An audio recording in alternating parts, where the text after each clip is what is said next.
যে সকল পশু দিয়ে কোরবানি হবে না, অন্ধ অন্ধ পশু দিয়ে কোরবানি হবে না।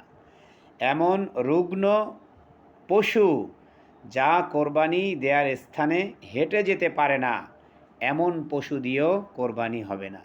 ক্ষীণ শুকনা, গায়ে কোনো গোশত নেই, এমন পশু দিয়েও কোরবানি হবে না। আপনি মনে রাখবেন, সবচাইতে উত্তম, সবচাইতে ভালোবাসার মানুষটিকে ইব্রাহিম আলাইসাল্লামকে আল্লাহ বলছেন কোরবানি দিতে।